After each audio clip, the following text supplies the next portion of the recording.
VM Radio presenta.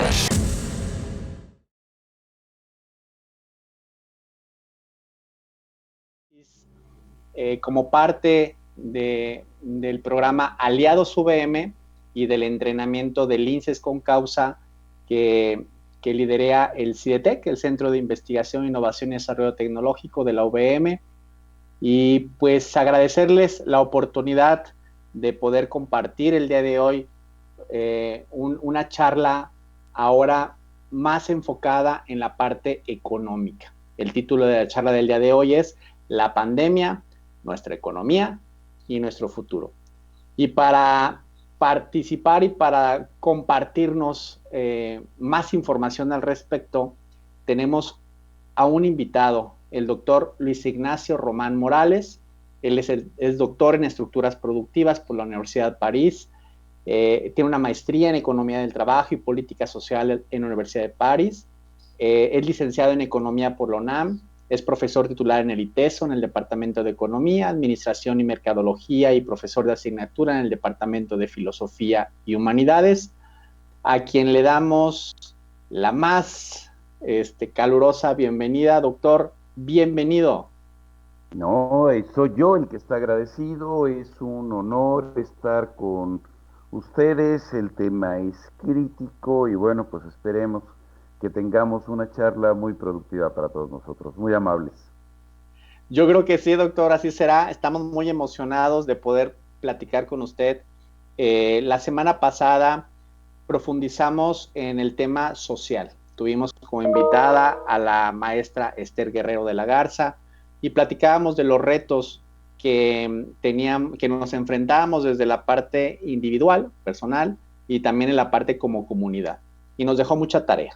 Entonces, el día de hoy queremos profundizar ahora en otro eje, que es la parte económica, cómo nos deja esta crisis o cómo la estaremos viviendo tanto en el presente como en el futuro.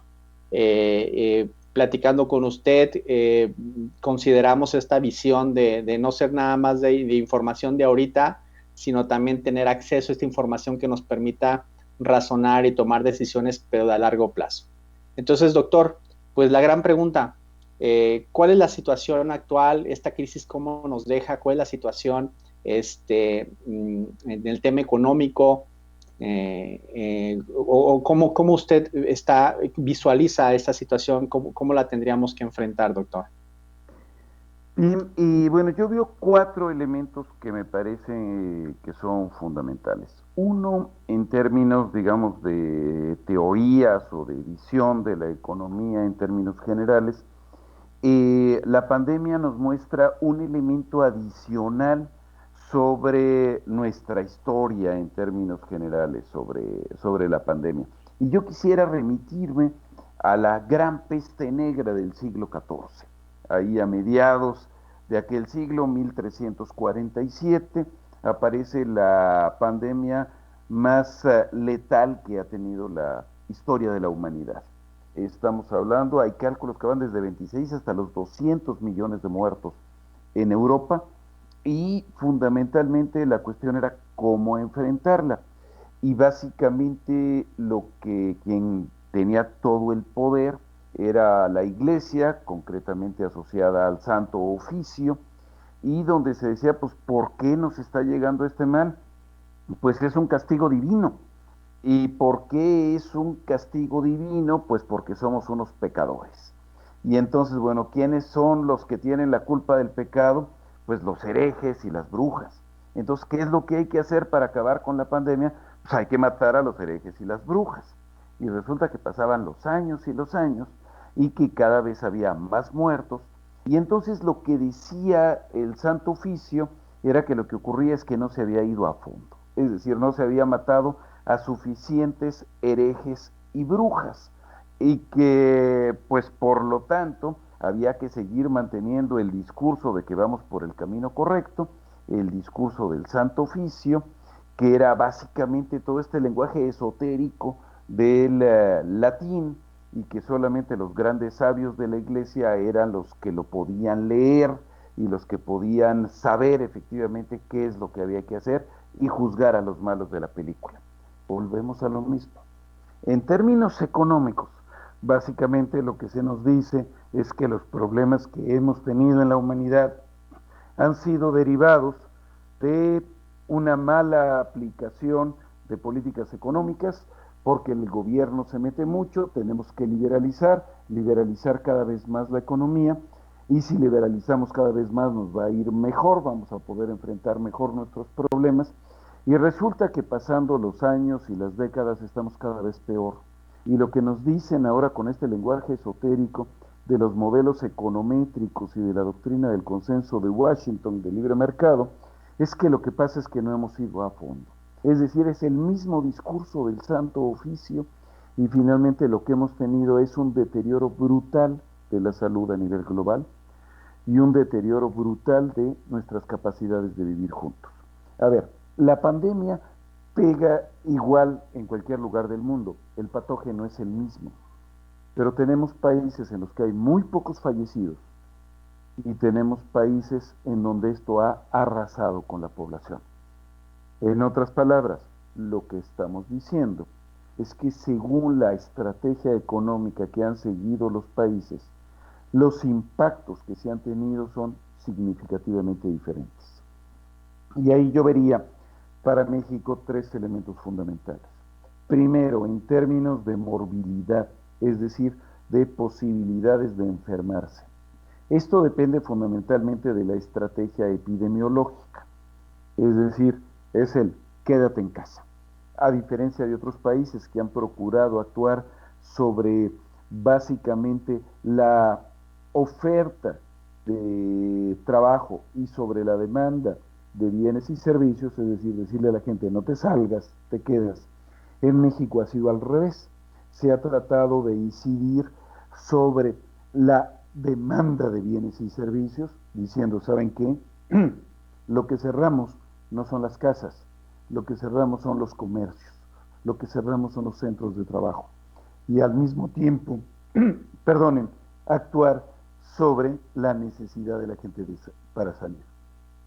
En términos generales, la estrategia seguida por el gobierno mexicano ha sido eficiente.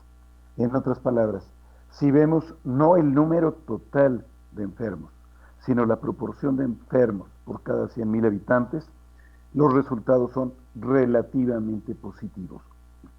Sin embargo, hay un segundo factor, la mortalidad y la letalidad. Curiosamente, no depende solo de la morbilidad. Nos podemos enfermar, pero no por eso morirnos. Y tenemos países que tienen una extraordinaria morbilidad. Qatar, Kuwait, Rusia, etcétera, y Vietnam, pero que tienen muy pocos muertos. ¿Por qué? Porque estamos en función a un sistema de salud muy desarrollado. En el caso de México, ahí sí nos está yendo muy mal. Es decir, estructuralmente tenemos problemas gigantescos en materia de salud.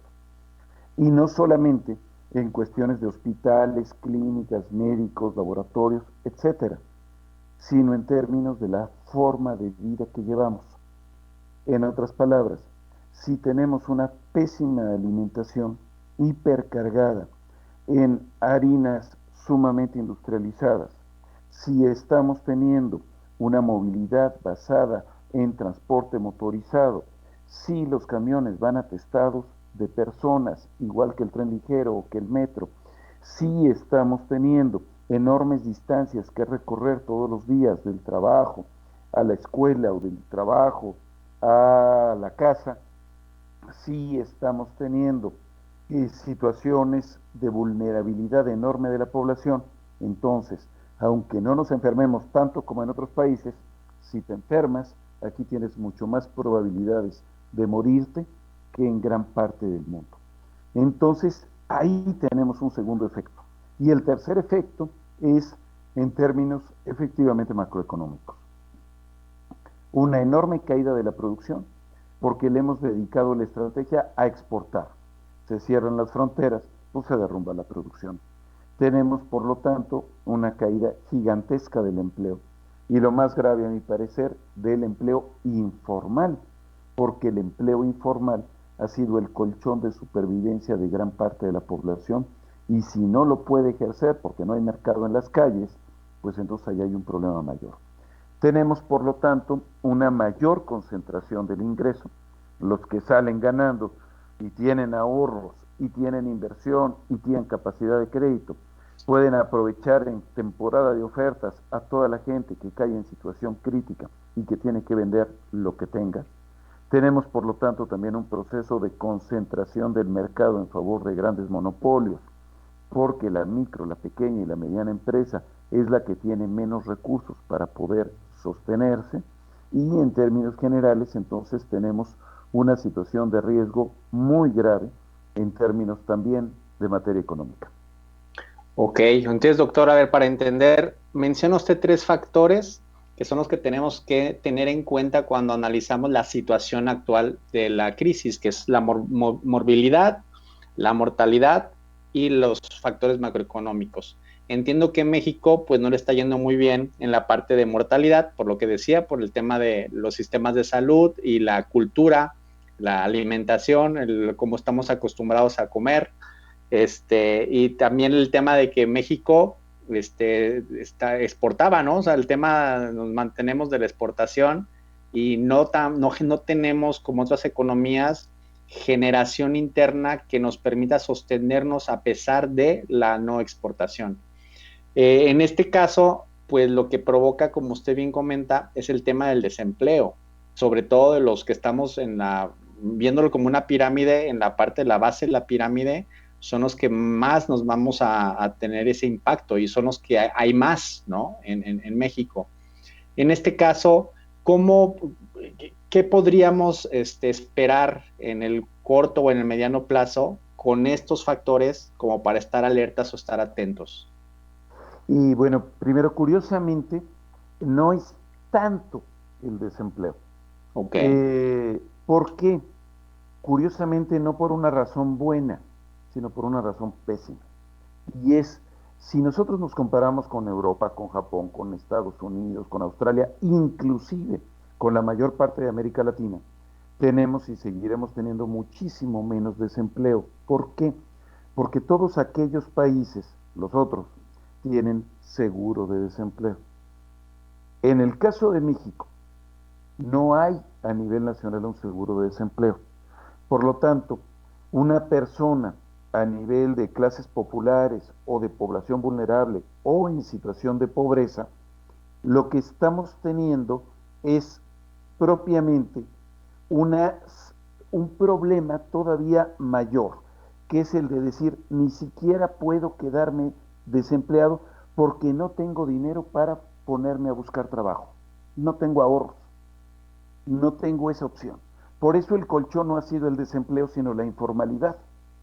Ahora, si no hay informalidad, ¿qué hace la gente? Si le dices, te queda en tu casa, entonces el problema es el empobrecimiento porque no hay de dónde estar sacando los recursos.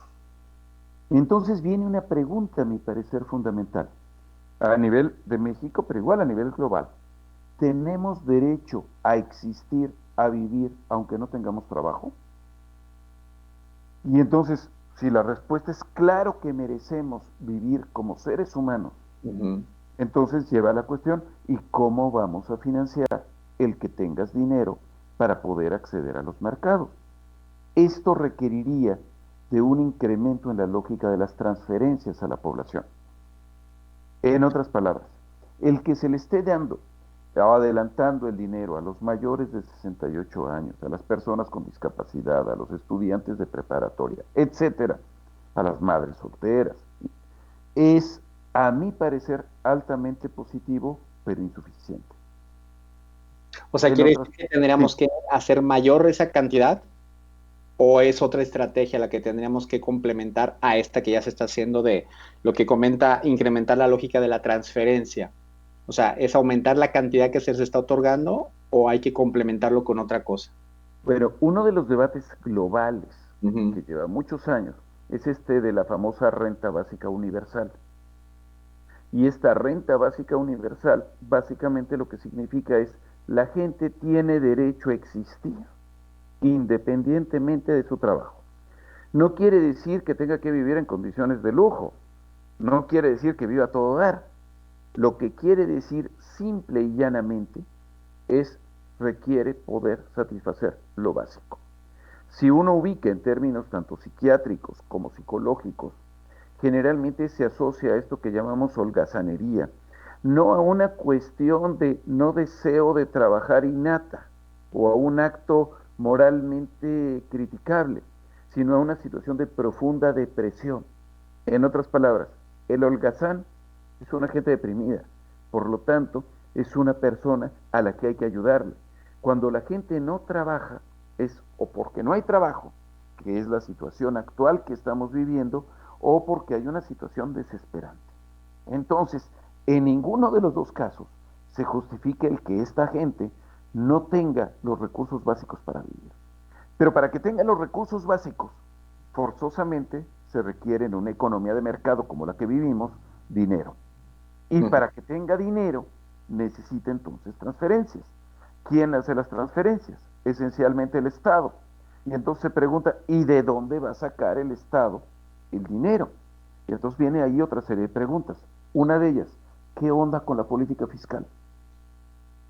Todos los países ricos tienen una participación del Estado en la economía, cuando menos del doble de la participación que tiene México, por un lado. Y por otro lado, todos estos estados tienen esquemas de seguridad social muchísimo más amplios. En el caso de México, ha sido exactamente al revés lo que se ha hecho. Ha sido decir, es que el Estado durante décadas debe de participar cada vez menos, no debe de cobrar tantos impuestos y por lo tanto debe dejar actuar al mercado libre. El resultado de ese mercado libre es el que estamos viviendo. Por un lado, hipernacionalismos espantosos, llegando al semifascismo en muchísimos países, y por el otro lado, una población terriblemente desprotegida frente a la pandemia. Entonces, el Estado no tiene dinero no solamente para hacer las transferencias, no tiene dinero para hospitales, no tiene dinero para clínicas, tenemos una formación extraordinariamente pobre de médicos, es la carrera más difícil para entrar en México, la de medicina. ¿Por qué? Porque se dice lo que necesitamos son ingenieros, mercadólogos, administradores, gente que haga negocios, no gente que salve la vida. Definimos que un agente de bolsa es incomparablemente más productivo que un paramédico, o que un socorrista, o que un técnico en urgencias médicas. ¿Por qué? Porque un agente de bolsa puede generar muchos millones de pesos, mientras que los otros lo único que saben hacer es salvar vidas. Entonces viene la pregunta, ¿qué es lo productivo y qué es lo no productivo? Oiga, doctor, nos está poniendo en un tema como de qué es primero, si el huevo o la gallina. En este sentido, ¿qué está pasando entonces? O sea, creo que ahorita la pandemia o la crisis nos va a llevar a cambiar las prioridades, quizá, o quizá no lo hemos alcanzado todavía a ver, pero es el objetivo de estas pláticas, de hacer conciencia de eso que está pasando y a dónde vamos con esta crisis. Por ejemplo, el tema vocacional, ¿no? El tema del que están prefiriendo carreras administrativas o estaban prefiriendo carreras administrativas más que carreras de este tipo, ¿no? Que aparte, como que usted bien comenta, son las más difíciles, las más complicadas para acceder y mantenerse, porque también son costosas. ¿Usted cómo visualiza, doctor? Porque entiendo esta parte de si desde gobierno no hay esa transferencia o ese apoyo para poder hacer que salga la gente de la pobreza o se pueda mantener de manera suficiente, ¿no? O sea, vivir de manera modesta, pero suficiente. En el otro nivel, o sea, estoy pensando en egresados, por ejemplo, los chicos que acaban de egresar, ¿cómo podríamos resolver? Porque también el tema es que no va a haber empleo, o sea, van a encontrarse con que no hay esa oportunidad de empleo que habría otros años, o a lo que estábamos entrenándolos. Ahora salimos con otra nueva situación y creo que tal vez no es esperar ahorita que el gobierno en el corto o mediano plazo haga esas transferencias. ¿Cómo visualizaría, doctor, el tema económico para este núcleo, para este bloque de profesionistas? ¿Qué tendríamos que hacer o qué tendrían que hacer? A ver, yo primero diría, lo fundamental de entrada es, si no consiguen trabajo, lo primero que hay que entender es, no es su culpa. Porque también algo de a lo que se nos ha educado durante las últimas décadas es, si no consigues trabajo es porque no eres productivo, es porque no eres eficiente, es porque no tienes el capital humano adecuado, es que te equivocaste de carrera, es que lo que haces no sirve, es que, ahora resulta que yo soy culpable de aquello que soy víctima. Es Ok. decir, no lo entendemos como un problema de orden macroeconómico. Y hay que entenderlo como una cuestión de orden macroeconómico. Entonces, primero, el entender que su dignidad no tiene por qué ser mellada. Ese es un primer aspecto. Segundo, no se estudia para conseguir trabajo en el momento que sale de la carrera. Estudiamos para trabajar durante los siguientes 40 años. En otras palabras, no estudiamos para una cuestión de orden coyuntural, sino para el conjunto de la vida que vamos a estar llevando. Y en ese conjunto de la vida se atraviesan situaciones tan terribles como la que estamos viviendo. Pero eso no quiere decir que esto vaya a ser eterno. Hay estrategias y posibilidades para salir. Lo que creo que sí es fundamental es no decir que si estudiamos para algo, forzosamente tenemos que trabajar en algo extraordinariamente específico. Yo estoy en contra de aquello que se diga se considera un fracaso aquel que trabaja en algo diferente de lo que estudió. No. A ver, si nosotros tenemos, ¿qué será yo? Un presidente municipal, un gobernador, un presidente que haya estudiado medicina o que haya estudiado administración de empresas o que haya estudiado lo que sea, filosofía, ¿es un fracasado porque no está trabajando de filósofo, de administrador de empresas o de médico? Definitivamente no. O sea, lo más importante que nos enseña la universidad no es lo que aprendemos, sino que aprendemos, que Exacto. adquirimos la disciplina de aprender, de estudiar, de conocer, de enfrentar problemas. Y en este sentido el reto es muy positivo. Y si se va a trabajar en una cosa distinta de la carrera, pues a lo mejor se descubre una buena y nueva vocación. ¿Por qué aquello que uno hace a los 60 años tiene que ser necesariamente lo que uno eligió estudiar a los 18?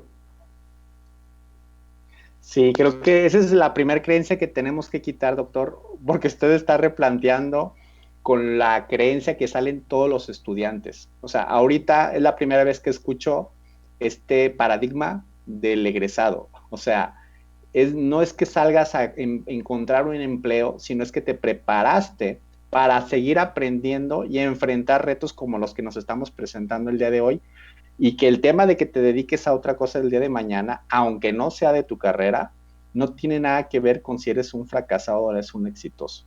Y yo creo que este es un gran reto, y que bueno, y estamos recibiendo algunos comentarios, doctor, y antes de continuar quisiera compartirlos. Dice José González, tengo una duda, ¿qué rol juegan, doctor, en su opinión, los e-commerce en este escenario?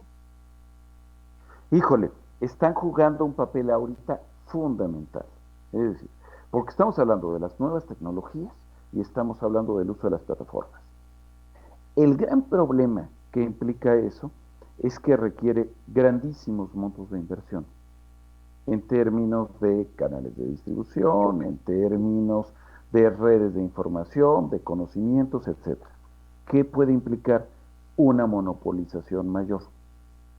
Es decir, el gran problema es que el micro, el pequeño, el mediano empresario, el pequeño comerciante puede salir en condiciones todavía más debilitadas con respecto a las nuevas formas tecnológicas de desarrollo de los mercados.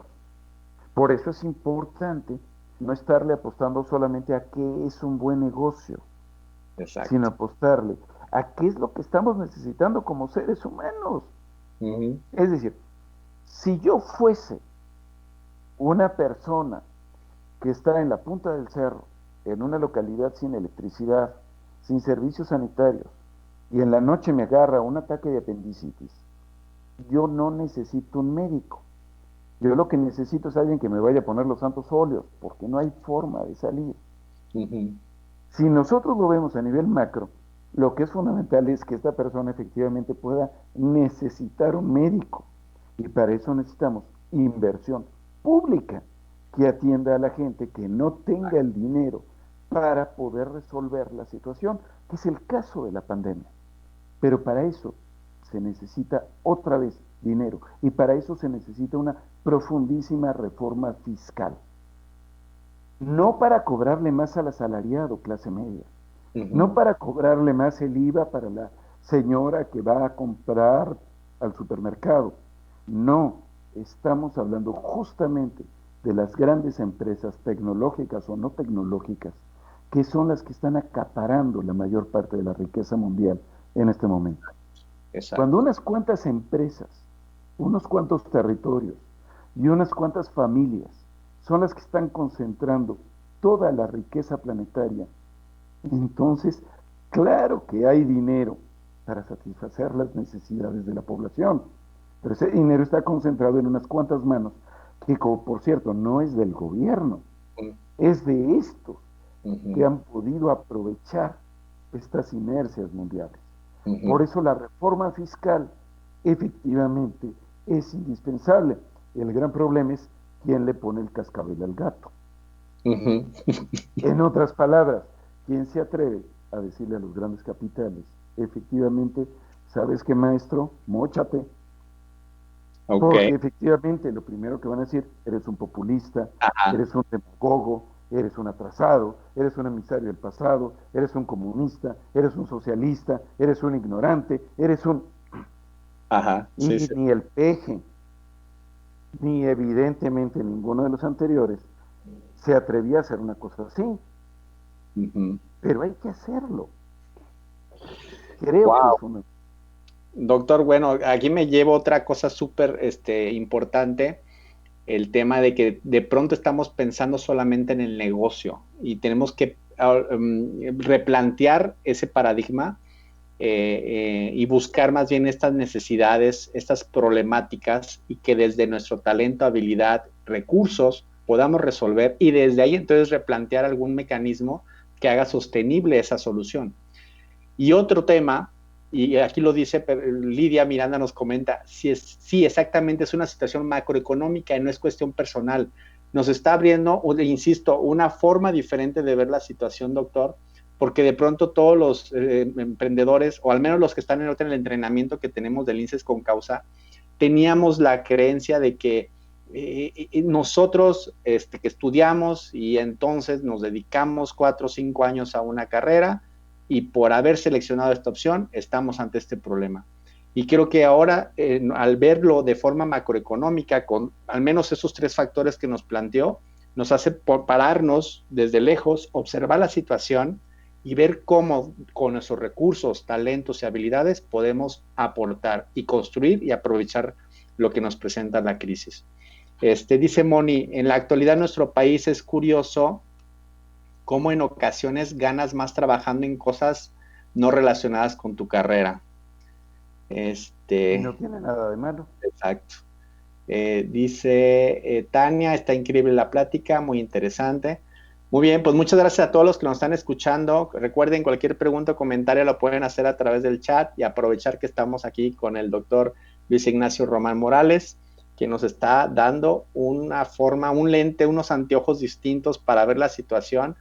Doctor, ¿qué otro elemento considera que necesitamos tener acceso o estar en comunicación, buscando nosotros como para estar al tanto de lo que está pasando y la tendencia, ¿sí?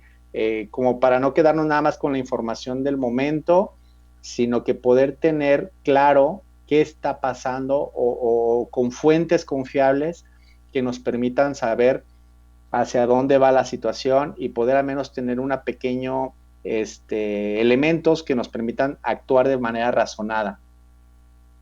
Mire, creo que uno de los puntos importantes es la estadística, el número, cuántos muertos van, cuántos enfermos van, cuántos muertos con respecto a los enfermos, cuántos muertos con respecto a la población total, con qué países nos estamos comparando. A ver, ni el gobierno, ni los medios masivos de comunicación están diciendo mentiras. Los números no mienten, pero podemos decir cualquier mentira con los números. En otras palabras, podemos utilizar el mismo número para poder decir cosas radicalmente distintas. Entonces, es muy importante el poder establecer el análisis serio y profesional de los números. ¿Somos el tercer país con más muertos en el planeta? Sí. ¿Eso quiere decir que somos de los que estamos peor en el planeta? No, porque al mismo tiempo somos uno de los países más poblados del planeta. Entonces, por cada 100,000 habitantes, no estamos en una situación extremadamente terrible con respecto al resto del mundo. Okay. O la otra, es que es culpa del gobierno, llevó mala estrategia. Perdón, si yo llevo alimentándome con porquerías envueltas en bolsitas de plástico, con un osito ahí que nos está asociando, o con unas aguas negras ahí embotelladas impresionantes, o me que he hecho mi pato a la orange todos los días, mi gansito con orange, o con Fanta para comer, pues sí, evidentemente me puedo enfermar más y me puedo morir más. Ahora, ¿cuál es el problema? Si estamos utilizando 2, 3 horas para llegar al trabajo o a la escuela, estoy trabajando 8 o 10 horas por día, no tengo tiempo de estarme preparando comida, y eso es lo más rápido y lo que tengo a la mano en la tienda de la esquina, porque en la tienda de la esquina hay muy poquito de frutas o de verduras o de comida sana, pues sí me trago eso. ¿Eso es culpa del gobierno? No, es culpa de la forma en la que nos hemos alimentado. ¿Es nuestra cultura? No, nuestra cultura es la vitamina T.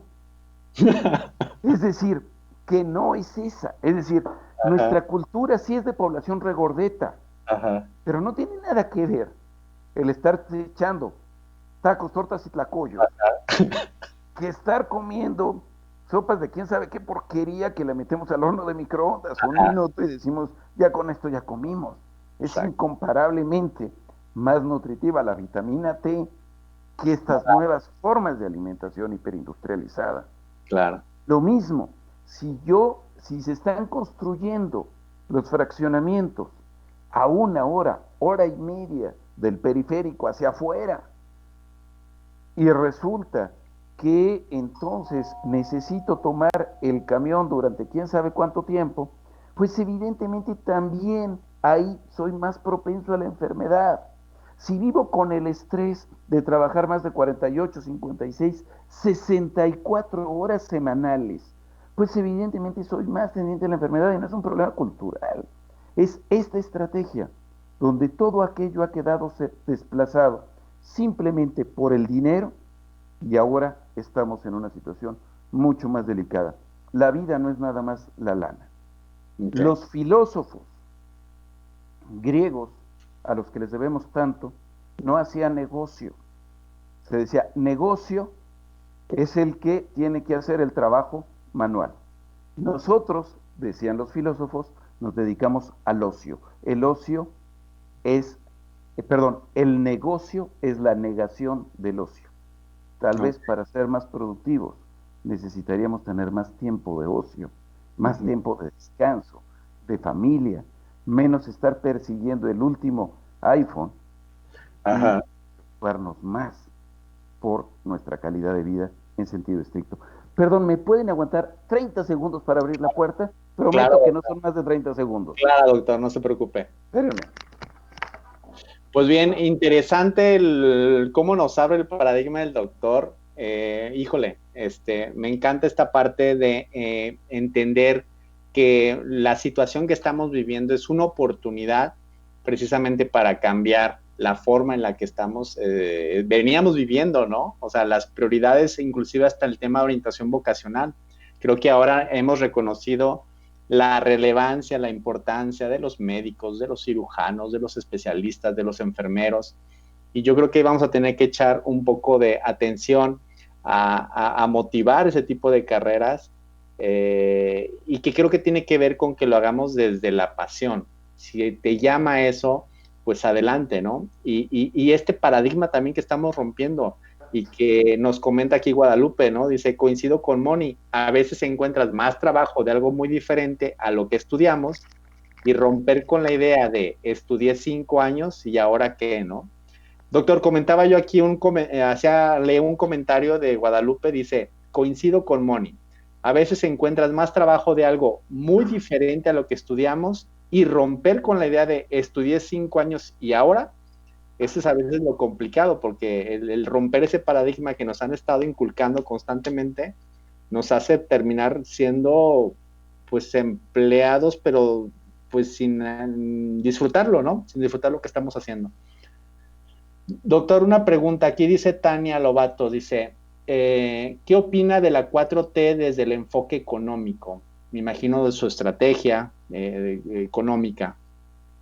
A ver, hay muchísimas cosas que no me gustan, pero pues uno que es Contreras. Curiosamente, lo que no me gusta de lo que está haciendo el gobierno es curiosamente lo que no se le critica. Y creo que lo que en gran parte está haciendo bien es lo que sí se le critica. Okay. A ver, quisiera explicarme. A ver, el hecho de que se esté generando un proceso de transferencias universales en función de la población que dispone de menos recursos, francamente, yo no sé dónde estaríamos si eso no se hubiera hecho. Es decir, me parece que fue una estrategia profundamente correcta. El hecho de que más allá de una serie de torpezas declarativas que sí son terribles de parte del gobierno, en lo fundamental, lo que se esté haciendo, lo que se esté diciendo es exhibir las brutales corruptelas e ignorancias de los gobiernos anteriores a partir de discursos que sí eran terriblemente demagógicos, me parece correcto. El hecho de que se esté exhibiendo quienes no pagan impuestos, sobre todo de grandes empresas, creo que es correcto.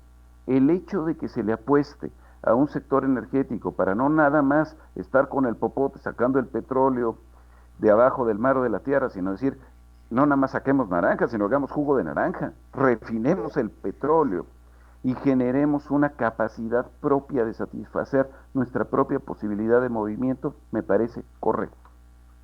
Lo que sí me parece terrible es que no haya una disposición real a enfrentar la enorme concentración de poder económico en México, y eso es distinto a lo que se había anunciado en campaña. Es decir, de cualquier manera se mantiene una lógica de alianzas donde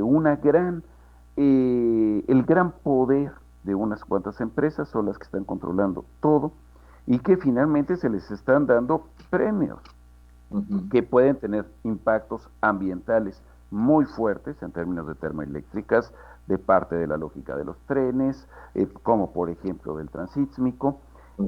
Eso no me parece correcto.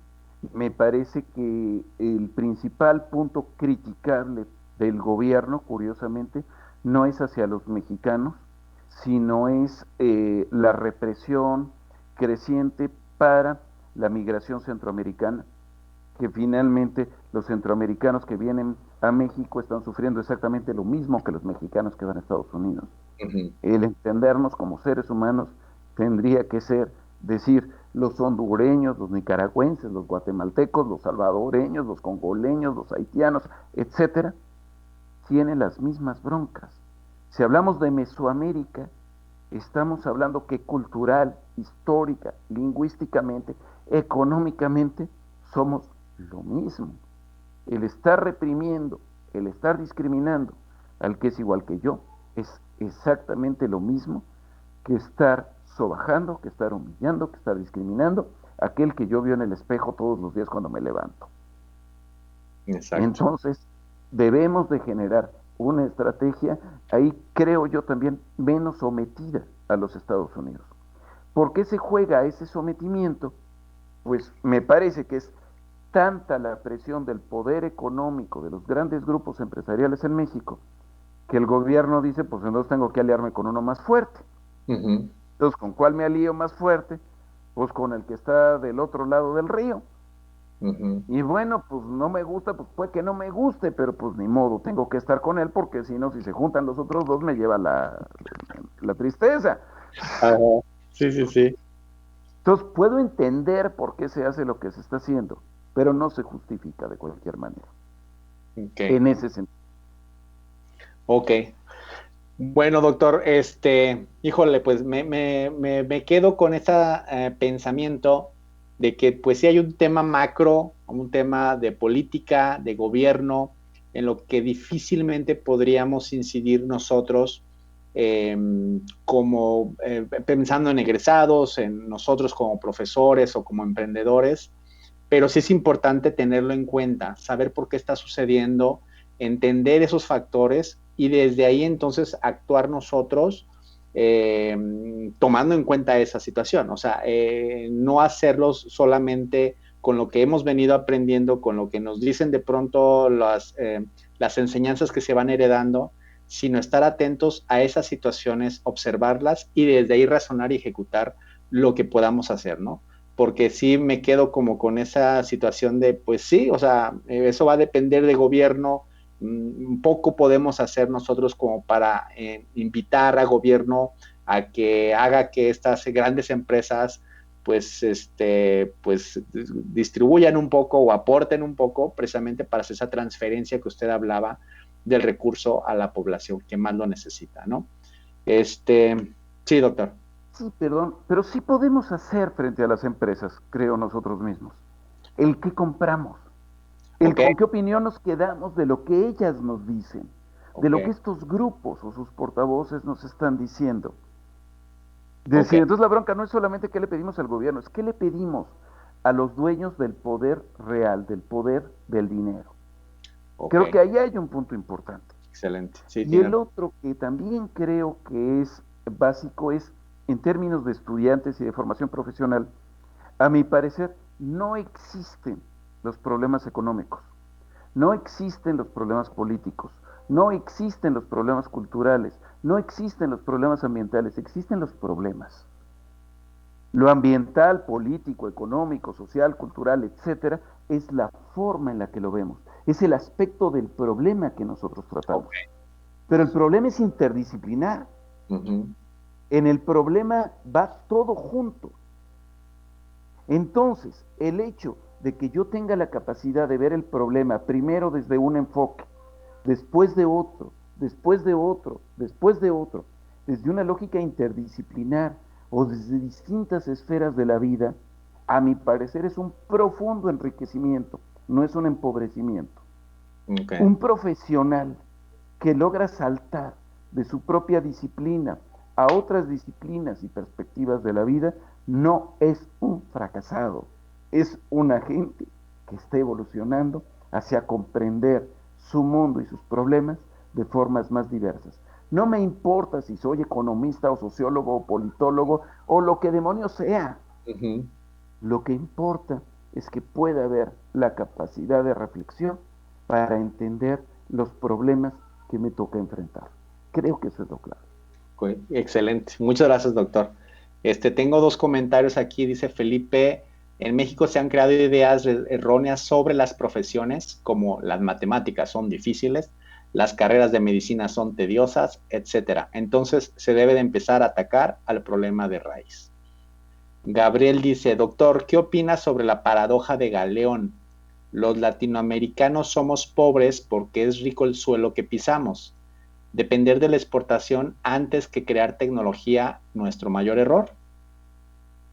No, a ver, uno, yo estoy totalmente de acuerdo con la lógica esta como de decir, tenemos que abrir nuestra mente a los problemas que estamos viviendo. Ahora, el hecho de tener materias primas, bueno, pues yo diría, en primer lugar, sin materias primas no existiríamos Uh -huh, uh -huh. como planeta. Es Exacto. decir, requerimos de qué vivir. La cuestión es cómo lo utilizamos y cómo crecemos con eso. Yo diría que más bien el problema si nos enseñan a decir, lo único que tienes es las materias primas y con las materias primas lo que tienes que hacer es venderlas para comprar todo lo demás, pues ahí sí estamos fregados. Ujú. Entonces necesitamos pensar en cómo sostener esa lógica de materias en el muy largo plazo, lo cual nos lleva a lo ambiental. Ujú. Necesitamos ver cómo transformamos estas materias para empezar para satisfacer nuestras propias necesidades y no solamente lo que diga el mercado mundial. Necesitamos al mismo tiempo saber qué es lo que realmente necesitamos para vivir y no pensar en esta cultura del desecho, perdón, que tirar el celular o la computadora o la televisión o el gadget de cualquier otro tipo después de 6 meses o después de un año porque está muy viejito. Tenemos que Ajá. volver a lógicas como la cultura de la reparación. Tenemos que volver a darle más valor a nuestro tiempo libre, a nuestra reflexión. Tenemos que dejarnos llevar menos por dogmas preestablecidos, porque igual que como decía al inicio, eso a lo que nos lleva, eso sí, es a la lógica del santo oficio. Las matemáticas son muy importantes y hay Ujú. que utilizarlas, pero son un instrumento. La matemática no es la verdad per se, la Ujú. matemática la utilizamos para encontrar verdades, no porque ellas en sí mismo lo sean. Exacto. Doctor, pues se nos acabó el tiempo, pero nos quiero pedirles antes a todos los que nos están escuchando vía chat que nos compartan qué se llevan, qué es con lo que se quedan a reflexionar o qué reflexionaron. Eh, Creo, doctor, que nos deja muchos puntos a reflexionar, sobre todo esta última parte en la que habla del regresar a ese hábito que tenían nuestros padres y que todavía a mí me tocó de la reparación, del cuidar lo que estás usando, del mantenimiento y de no pensar que todo es desechable. Desde ahí sí podemos accionar y hacer cosas en el tema que va a impactar en el tema económico. Lo que usted comentaba del tema de los productos, simplemente consumimos lo que está en el anaquel sin ni siquiera ver qué es lo que trae, no cuestionamos a las empresas y creo que desde ahí está la participación también y que puede impactar también en la parte económica. Así que, doctor, pues no sé si nos quiera compartir una última reflexión para cerrar esta charla que, insisto, afortunadamente se está grabando y la vamos a compartir en el canal de YouTube, porque eso es para volverla a repetir, volverla a revisar y llevarnos a reflexión esos puntos que nos ha comentado a lo largo de esta charla. Muchas gracias. Una última cosa. A ver, es cierto lo que dice. Es decir, si nosotros tenemos menos venta, pues también hay menos generación de empleo. Pero porque estamos dependiendo el empleo en función de las ventas, no de las necesidades humanas. En otras palabras, en la medida en la que nos hacemos cada vez más viejos, Uh -huh. necesitamos cada vez más de los demás. Y el mundo está envejeciendo. En la medida en la que estamos teniendo calentamiento global, que estamos teniendo destrucción ecológica, necesitamos cada vez más gente que pueda atender la sustentabilidad del planeta. En la medida en la que estamos teniendo cada vez más gente en situación de pobreza y marginación, necesitamos más personas que atiendan a esa población para restaurarle su dignidad. Empleos se necesitan. O sea, no sobramos, Uh -huh. nadie sobra.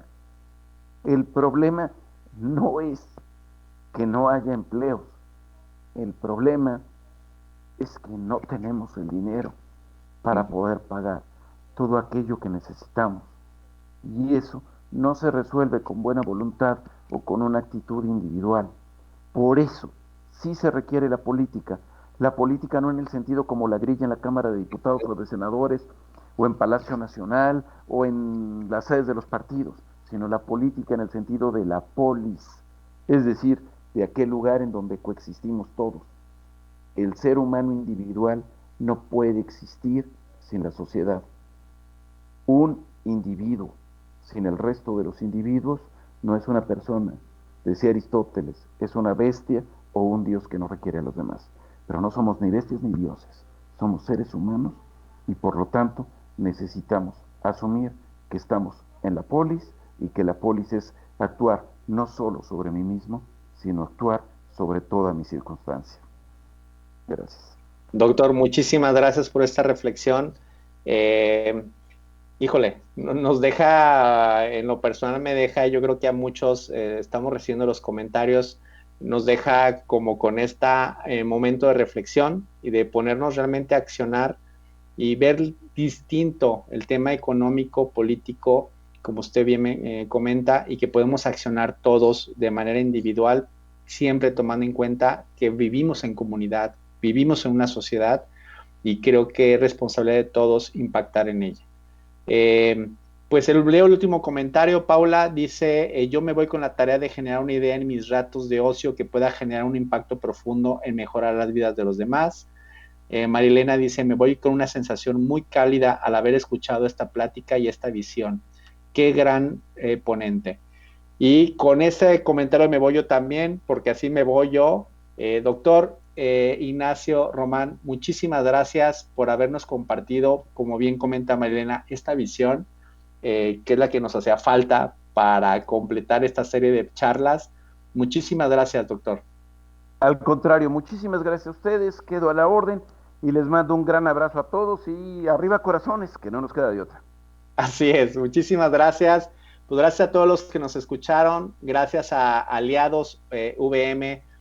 Por favor, si quieren informes sobre el programa Aliados, por favor escriban a contacto.aliadosvm@mayubm.edu.mx o bien dirígete con el coordinador de Bolsa de Trabajo y Relación con Egresados de tu campus. También los invitamos a escucharnos en Facebook a través de nuestra página de CIDETEC, @CIDETEC.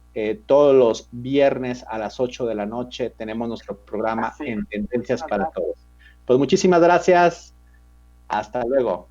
Hasta luego.